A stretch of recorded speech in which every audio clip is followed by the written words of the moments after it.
What's going on, guys? I'm SimpleSimon and welcome to another episode of Comics I Read. Today I've got 4 titles that I've read recently, 3 just single issues and 1 mini-series, so I'll leave the mini-series till end. Before I start though, make sure you guys show some support, give this video a thumbs up, leave a comment, and if you're new to the channel, subscribe. Let's do this.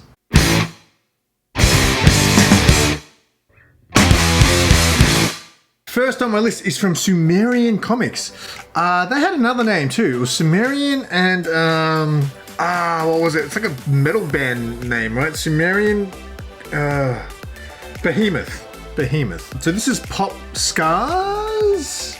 It just looked interesting to me. They had a lot of different variants for the first issue, so I thought I'd order it and actually read it as well and check it out. Again, if you haven't seen this, this is not necessarily a review show. I don't like calling it a review. There's no spoilers. I'll just be telling you basically what I thought, if I liked it or not, and maybe a little bit about what it's about, just in case you're interested. So, Pop Scars, odd comic book, but I did actually enjoy this first issue enough that I actually think I ordered issue 2 and 3 as well after I read it. Like, I'm struggling to remember what it was about.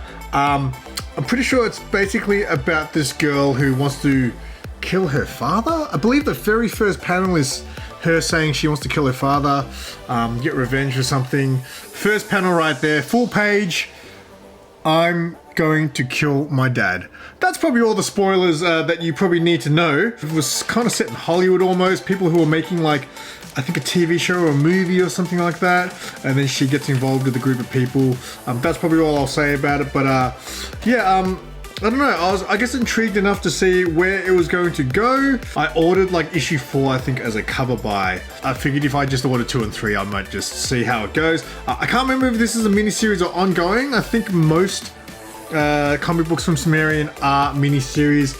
But like I said, I enjoyed it enough. Not something that I would go out of my way to recommend people. But I enjoyed this enough to sort of maybe check out a few more issues and see where it goes. The next book I read was a facsimile.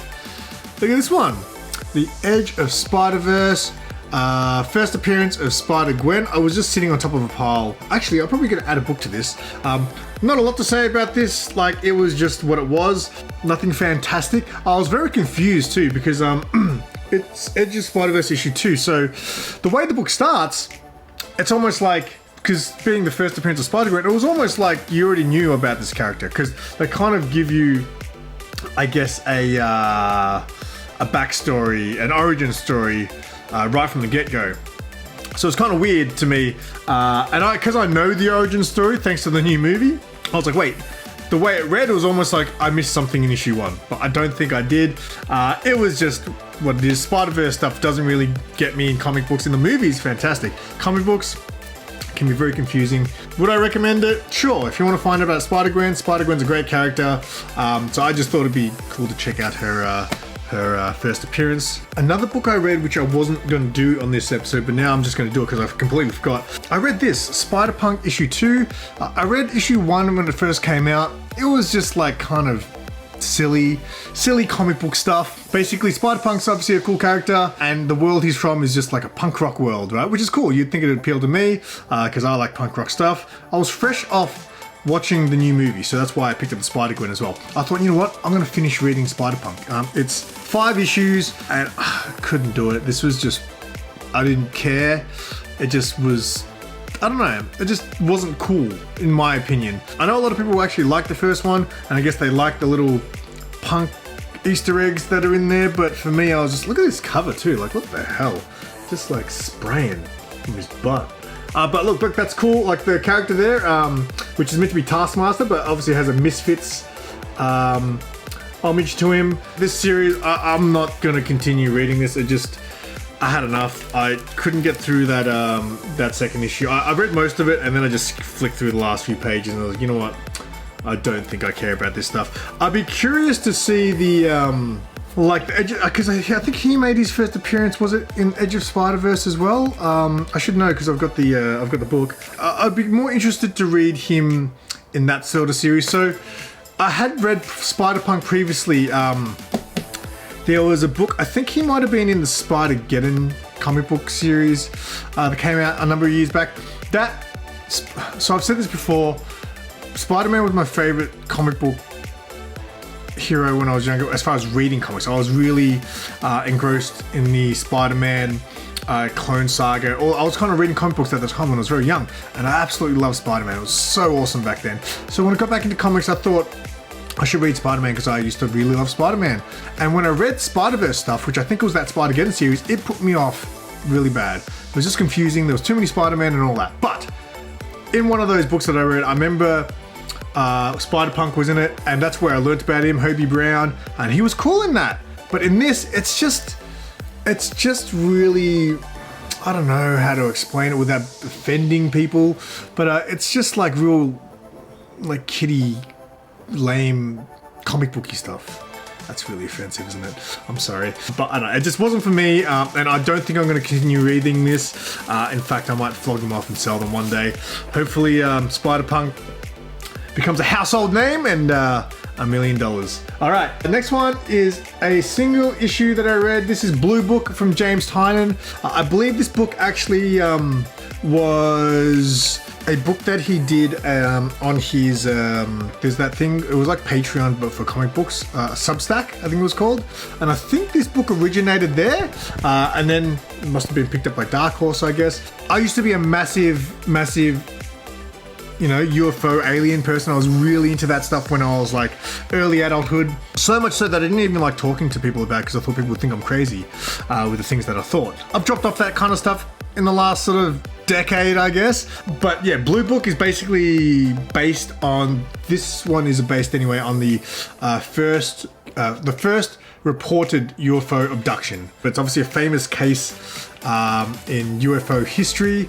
It's meant to be based on real UFO encounters. I thought each issue was going to be like a different story. So when I read this, I was expecting it to just be a one story. I was thinking, how are you going to fit all this in one little comic book? And it wasn't. It basically continues on. I don't know how many issues, or if it just keeps going, of the entire series is about this one case. It wasn't for me. I like James Tynion. I know that story quite well. I've watched plenty of documentaries on it and things like that. In comic form, I don't think I care. I don't really think the retelling is going to be accurate or anything like that. So yeah, this book wasn't for me. And again, I'm not going to knock it and say it was crap. It just, I don't care about this. And then the last one I'm going to do for today's episode is Alice Ever After.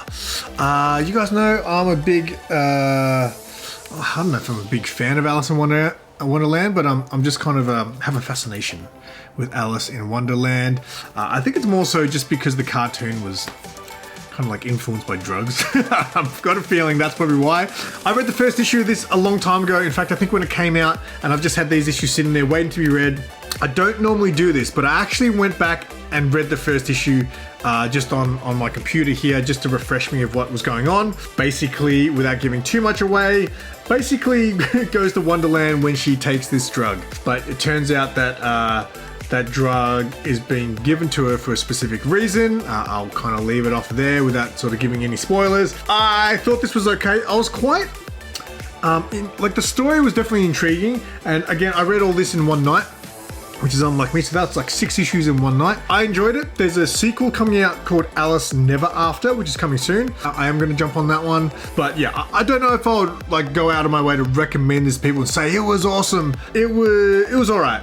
It didn't knock me out of my chair, but I guess it was a cool concept. So yeah, Alice Ever After. I'm glad I actually finally got around to reading that. That's all I'm going to talk about for this episode. Thank you guys for sticking around to the end. If you're still here, I appreciate you. And leave a comment. Let us know if you've read any of these books. And obviously, again, let us know if you're enjoying this series, because I do want to keep it going. Just because I've dropped off reading a little bit again. I haven't read probably much in the last 2 weeks. But yeah, hopefully I can keep this up. When I'm on a roll sometimes reading these books, I realize that I really do enjoy reading. So yeah, anyway, that's all from me. Until next time, I'm SimpleSimon. Tell your friends and keep it simple.